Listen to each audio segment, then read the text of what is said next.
আলাইকুম, সবাই কেমন আছেন? আজকে আমি আর আমার ভাই দোনো ভাই মিলে আমরা যাচ্ছি একটু ঘুরতে আসলাম। বাঙালি একটা দোকান আছে এখানে, তো এখানে আমাদের বাংলাদেশি চম্বুচা সিঙ্গারা সবকিছুই পাওয়া যায়। তো আমি আর জামশেদ ভাই আসলাম, আমরা কিছু খাইলাম, আবার বাসার জন্য নিয়ে নিলাম। তো আপনারা কেমন আছেন অবশ্যই জানাবেন। দেখতে পাচ্ছেন এখন আমরা আছি মক্কা নুরিয়া শহরে। যদিও এখন আমরা হাইওয়ে রোডে উঠি নাই, ইনশাল্লাহ 1-2 মিনিটের মধ্যে হাইওয়ে রোডে চলে যাব।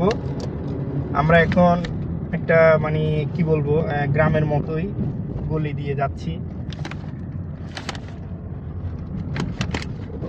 দেখতে পাচ্ছেন এখনই আমরা মক্কা এবং মদিনা যে বড় হাইওয়ে রোডটা আছে, আমরা এখন সেটাতে উঠবো। দেখতে থাকুন। জি, এখনই আমরা হাইওয়ে রোডে চলে এসেছি।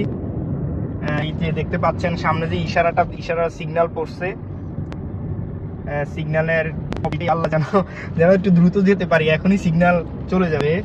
আর এখানে প্রত্যেকটা সিগন্যালের সময় 3-4 মিনিট করে দাঁড়াতে হয়। আলহামদুলিল্লাহ চলে এসেছি, সিগন্যালটা পড়েনি।